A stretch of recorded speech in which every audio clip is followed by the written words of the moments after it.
All right, hi everyone. I'm Gina Ripley.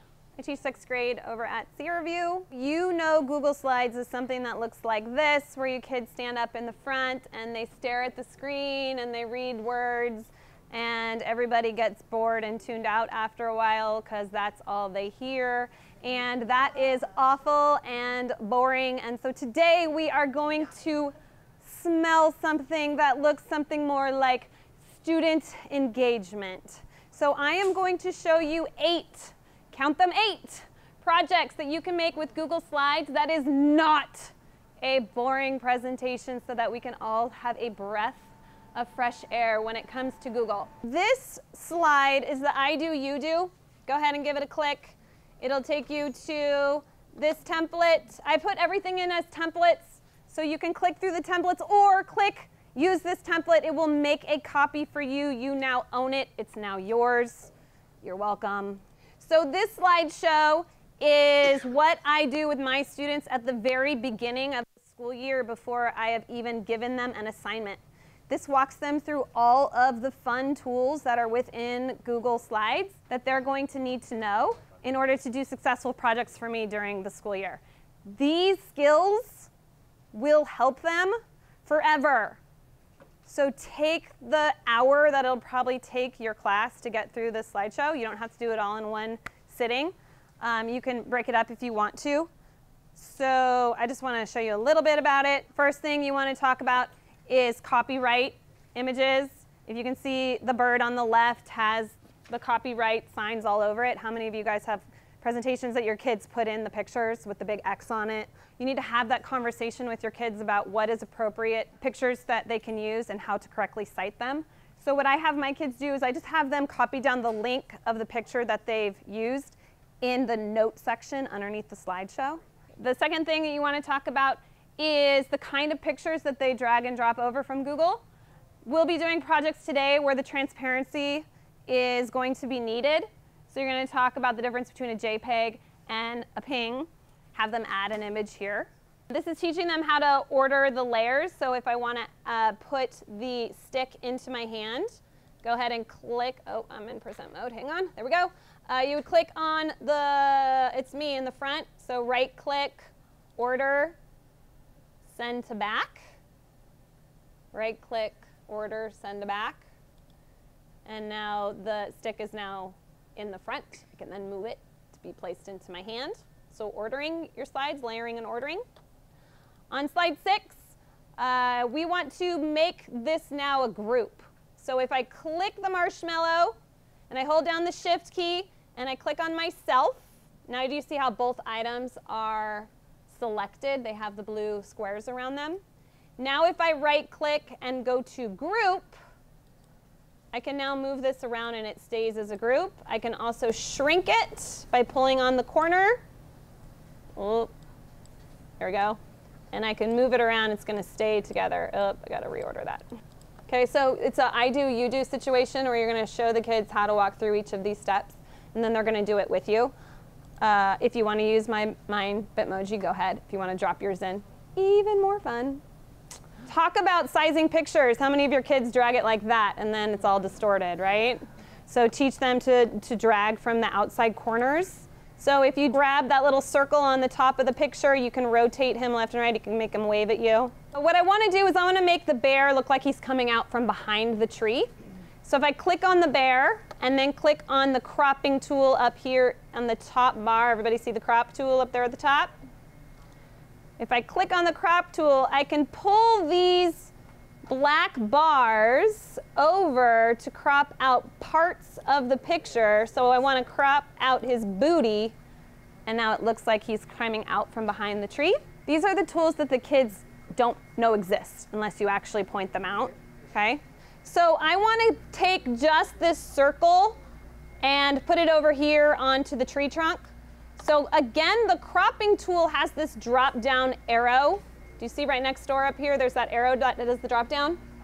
If you click on that, you can click on shapes. You can click on circle and watch what happens to your picture. I can now drag, click on crop again. I can drag these black bars. You see it keeps the shape of the circle. So I can just get around my picture where I want it to, and now I've got a circle. There's a million different shapes that you can include. I tell my students that if I have an entire presentation or an entire project of square shapes, I will lose my mind. So break them up, throw in a circle, throw in a square, give your shapes a little bit of some character and some flair. All right, adding text. How many of your kids click the space bar 10 times to get the word centered on the page? Everybody, right? Everyone. You need to take the time to teach them where it is. So everyone click on the text box, add a text box, type in the name of your favorite forest animal. I'm going with mine again.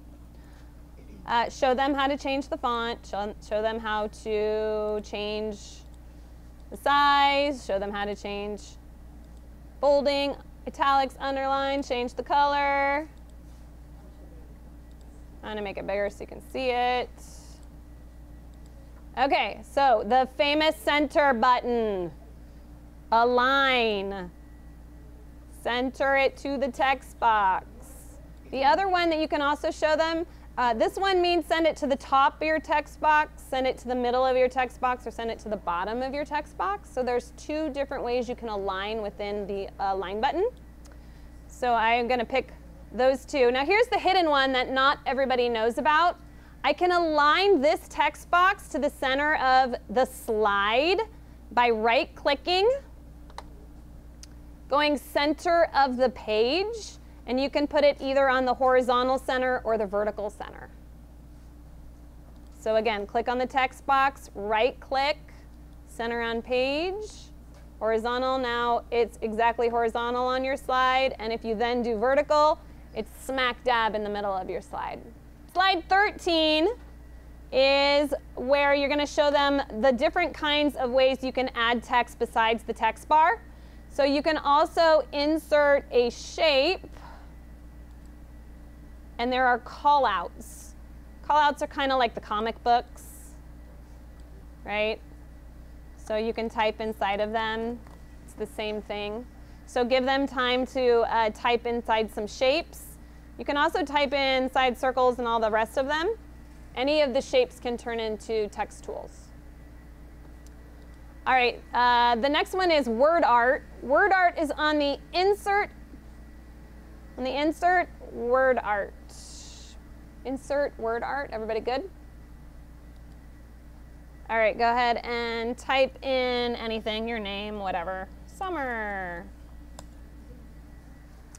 Okay, hit enter, it'll throw the word onto your slide. It's always set to a default font, and it usually throws it smack into the middle. So you can change the font once it's on your slide. You can change the inside color. You can change the outside color. You can change the thickness. You could change that line, but it kind of can get hard to read. So it's another lesson to discuss with kids is readability on a screen, right? Okay, you can take the corners and move them to be as big or as little as you want. And then here is a newer function within Google Slides. If you click on the word art, you see how format options appears? So it's not there. When you click on it, it shows up. Everybody good? Everyone see that? Okay, so if you click on format options, over here on the side, you get this drop-down window. If you click on the downward arrow, you'll see all the features that are inside of it. So you can give it a drop shadow. You can pick the color that you want the shadow to be. You can pick how much of that color you see. You can pick the angle that it shows from, the distance that it comes from the word, and the blur. Do you want it to be like it's shining neon light or not so much? This is a really great trick to make things stand out more when you're on a slide. It will also work with pictures. It'll work with anything. It'll always show up, so you could always give it a little outline. Reflection is also there. See how it gives it a reflection down here at the bottom? You can make it more transparent so it'll disappear. Slide 14 are transitions. That's actually a video of step-by-step on how you can layer transitions on a slide. Okay, so here's how you do transitions on a slide. So the first thing I want to happen is I want me to pop up from the grass. Okay, now I want me to pop up from the grass. So I'm going to click on me. And then over here on the slide, I am going to click select an object to animate. Click. All right, so now it's going to say, how do you want this picture to come in? So I want her to fly in from the bottom. And I want it to happen either when I click the presentation or after the previous thing that has popped up or with the previous thing that popped up. Okay, so I'm going to say after previous. So that means it's going to fly in after the slide appears. Then she's going to pop up. And I want her to pop up kind of fast. I'm going to drag the speed of it over, let's say, 1 second, 1.2 seconds, sure. Okay, the next thing I want to do is throw the confetti.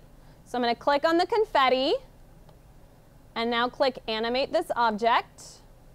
And I want the confetti, yeah, I want it to fade in, which means it's going to like show up gradually, right? And I want that to happen after I pop up, so I'm going to put after the previous. And I want the confetti to come out medium fastish, let's say. So now you'll see I have me popping up, then I have the confetti. You see the order, you see the little picture in the order that it happens. You can drag these and reorder them if you want to. All right, the next thing I want is So Rad to fly in. So I'm going to click on So Rad. I'm going to animate that. I want So Rad to fly in from the right. I want it to happen after I throw the confetti. I want it to go slow so you can read it. So I'm going to put that on medium slow. Now I want So Rad to do a flip. So I'm going to click on So Rad again. I'm going to animate it again. And this time I want it to do a spin. Down here at the bottom, a spin. I want the spin to go fast-ish. Kind of have to play around with these. And then I want So Rad to exit the screen. So I'm going to click on So Rad again. And now I want it to fly out. And I want it to go to the left. And I want it to go really fast. So I'm going to move it over here. All right, and you can test it out at any time by clicking this play button. Whoop, whoop. Whoop, wee, whoop. Yeah. So now I'm going to show you the 8 different things that you can do in Google Slides that are not horrendous, boring presentations. Are you ready? The first one is comic books in action. It's basically what I just showed you how to do. Okay, so here's transitions in action. Okay, so things are layered on the slide. They fly in and they fly out. They appear, they disappear. Some of them are pictures, and the things that are moving are GIFs or GIFs, depending on what team you're on. The slide transfers on its own. I'm not touching it. It's all done with transitions.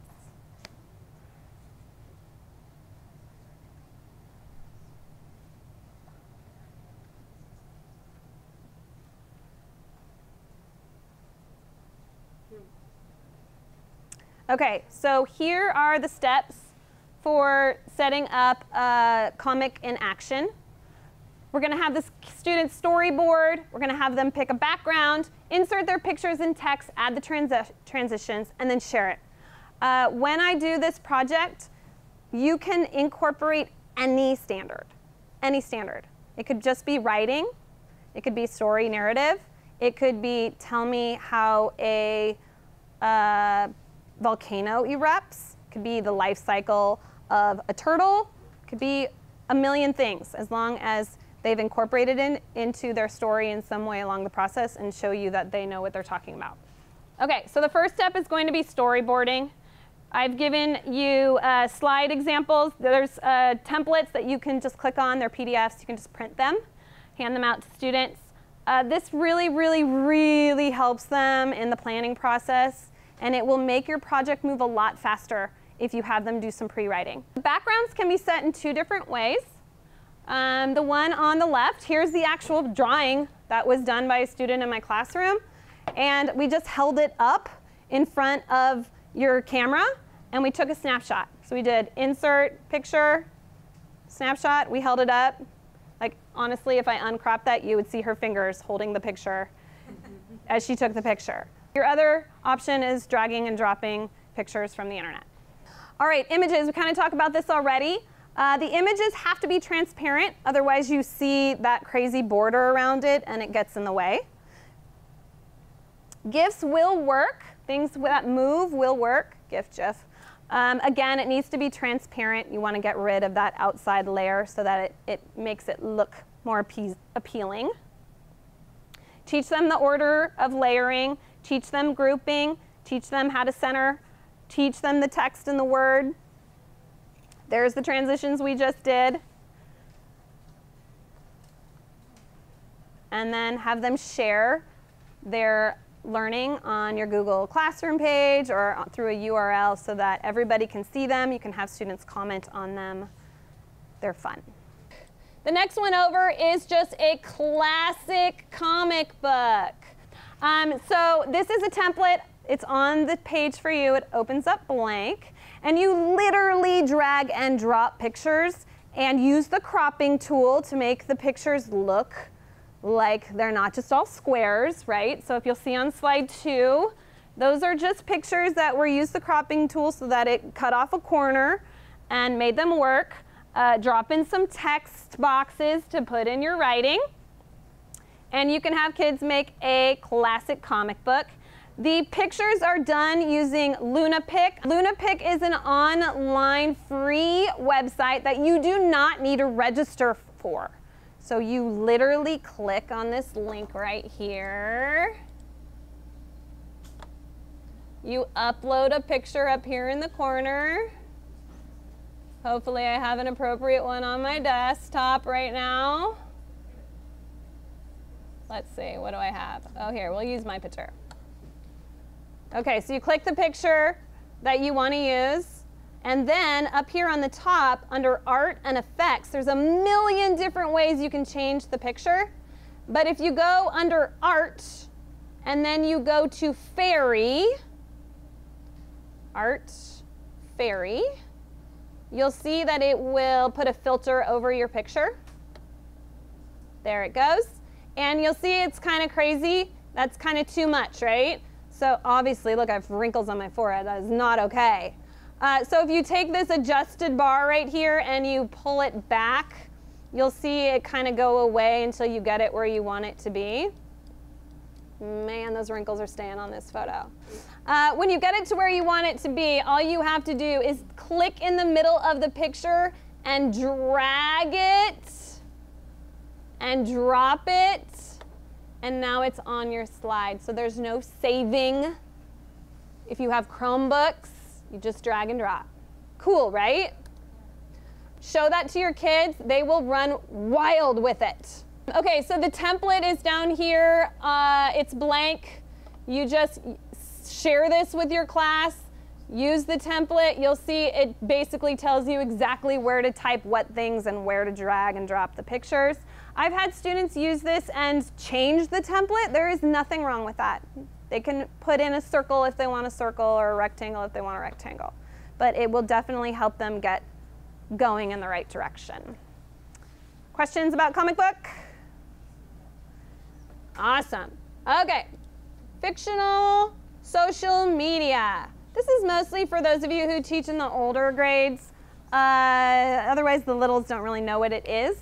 But creating fictional social media goes with any standard, okay? You read a book, you read Charlotte's Web, you go on the Instagram page, you post a picture of a pig, and then you're typing in summaries of the chapters.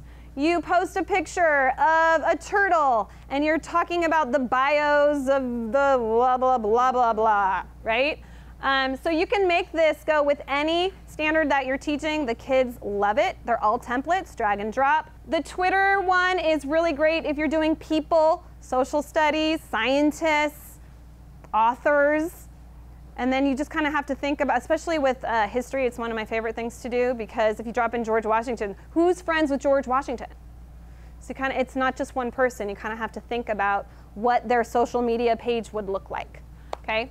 Facebook is also fun with the friends as well. And then down there at the bottom, I gave you my back to school template. This is the very first project that I assign on the very first day of school with my 6th graders. They each make their Facebook page, and I print them and we stick them on the walls, and they love it. So you're welcome. Awesome. This is a template for a picture book or an ebook. Go ahead and use the template, make yourself a copy. Okay, so here is, the directions are right on the page. So if you're actually printing the book, you want to leave this one blank. If you're not printing the book, you can delete that slide. And then it's just it's drag and drop. So the boxes are already there. You can just type in them, drag and drop over a photo, or take a snapshot. And the last page is one of my favorites, is all about the author. You can use this one, or you can delete it all and just have them write their own. If you need more pages in your book, you just go to slide 8, click on it, right click, and you'll see duplicate the slide. So you can duplicate this as many millions of times as you want to duplicate it. Sweet. All right, close those tabs so we don't get buried in them. I also gave you a plot diagram down here, a blank one, that you can either print or type in. Use the template. So these are all text boxes, so you can type inside of these, or print it and have the kids write it with paper. All right, this is the Choose Your Own Adventure. Let me show you an example so you know what we're talking about here first. This is one of my favorites. Here we go. You were on a camping trip with your friends. This morning you hiked to the top of the mountain. By the time you and your friends set up camp, the sun has begun to drop in the sky. Your best bud asks you to go on an adventure before it gets too dark. Where do you want to go? Okay, so our choices are down to the water or let's go on a hike. Raise your hand if you want to go to the water. Hands down. Raise your hand if you want to go on a hike. All right, we're going on a hike. So click on Go to a Hike. It automatically jumps me to the slide that has that information on it. Okay, your hike is filled with lovely views full of cliffs, trees, rocks, and blooming flowers. You can hear the running creek that is nearby and the birds singing. As you walk down the trail, your bud says, "Look, I see a sign." The sign tells you to go left, stay on the path. There's a trail that says right, but it is unmarked. Which way do you want to go? Raise your hand if you want to go left. Raise your hand if you want to go right. Yes, teachers. That trail leads you and your friends to a bridge. The bridge looks like it was built a long time ago. It has boards that are broken and not exactly straight.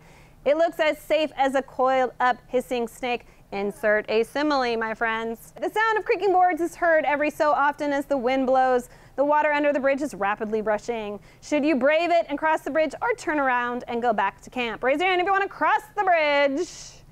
Raise your hand if you want to turn around. Yes. Congratulations, you just found gold. Okay, so as you get it, you'll see, do it a couple of times with your kids, have them pick different ways. They'll understand how it works, because most of them have never read a Choose Your Own Adventure book. Sad to say, right? As you're going, you want to teach them that about Choose Your Own Adventure. So what do you notice about the writing? And they'll say things like, it says you, and it says your bud. And you're like, yeah, what point of view is that? Oh, teaching. Yeah, you're teaching. And so they'll say things like they use similes, or they'll use descriptive words. Yes, good. Okay, what else? Some of the adventures end well. Some of the adventures you die in, or get hurt in, or something, to tailor it to your group. As they understand what a Choose Your Own Adventure is, then you say, great, Go write your own, okay? So what you're going to do then is you're going to pass out the pre-write. The pre-write is very, very, very important for this project. It's right here, organizationals, use the template. You're gonna wanna print this. So it's not 100% online. And it looks like this. And some of you can see the one over there I actually filled in. That is the actual story that we just did. So you're going to show them kind of how it works, how it filters from one to many. Okay? So you're going to hand them out. They're going to rip them apart, and they're going to line them up, right? One on top of the other. And they're going to have this on their desk so that when they import this into the computer, order matters. Okay, so once they have their pre-writing all done, and it's all set to go, all they have to do next is open, oh, guess what? The template. You're welcome yet again. So each slide has directions on the side that tells you exactly what should be typed onto that page, okay? So they're gonna add a background picture. They're gonna add the text box on the top. They're gonna add the question, and then they're gonna add the 2 choices. Make sense? So each slide has the directions right there on it. It's confusing at first, so you're gonna have to at least show them one time, whole class, how to make it work, okay? So let me show you that exactly. Okay, so here I put in the text, I put in the question, and I put in our 2 options, right? So how you make it move from slide to slide is this. I click on the red, and you can do it 2 ways. You can either go up here to the link, or you can right-click and link it. Either one will get you there. Or Control-K will also pull up the linking. This is usually where you put in a link to a web page, right, to make a link go live. But what you might have never noticed is right here at the bottom it says, link this to a slide in this presentation. If you click on that, it's going to say, well, what slide do you want me to go to? And if you have the pre-write right in front of you, it's going to tell you that the red goes to slide number 2, right? So I'm going to need to make that go to slide number 2 and apply. So now if anyone clicks on that, it's going to take them to slide number 2, right? Same thing is going to happen over here on Let's Go on a Hike. It's already done for me, but you link it. This one's already done, okay? I have the papers run off so that if this is the one you would like to try, I've got the pre-write up here for you to organize your thoughts today. Here is one of my favorite assignments. Okay, so this is a slideshow, and as you can see, there are 1,000 different slides in here, literally. I don't even know how many there are. Hundreds of slides in here. And it was done by the duplicating tool. And when you make it go live to the web, it will make a stop motion movie. Okay, so you're going to put a background in it. And you're going to drop in a picture. And then what I'm going to do is I'm going to click over here on the slide, right click, and I'm going to duplicate the slide. Remember that trick again? So now it's the exact same slide. There's nothing different between the 2. And on the one that I just duplicated, I'm going to move the bear just a little bit. And then I'm going to duplicate the slide. And then I move the bear just a little bit. Okay, get it? 1,000 times you're going to duplicate the slide and move an object just a little bit. When you've got all of your slides done, you're going to go File, Publish to the Web. I also have these all written down, so don't start writing down directions. They're done for you. Publish to the web. I want the slide to turn every second.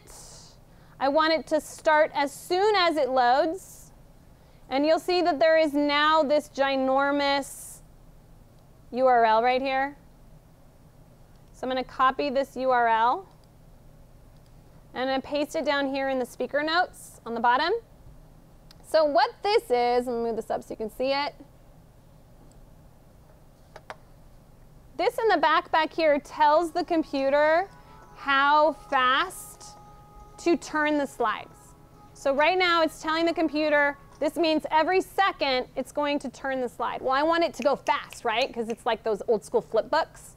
Okay, so it has to be 4 numbers. So what I'm going to do is delete those 4 numbers. I'm going to say 0, 0. I'm going to try 50. You can play around with this number to see how fast or how slow you want them to actually flip. Now I'm going to copy that and put it into a new tab and watch the magic.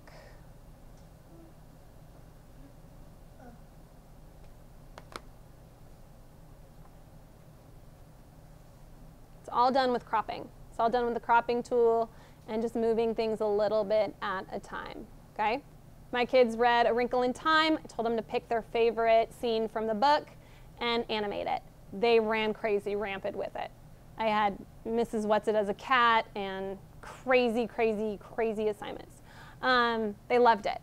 And I thought that they would hate that duplicate thing and then they would pitter out and not do it. Nope. They all finished and made 20 more afterwards. They'll go crazy with it. Set a time limit. Set a time limit. You can storyboard this if you want to. I've never done it with a storyboard. I usually just say go.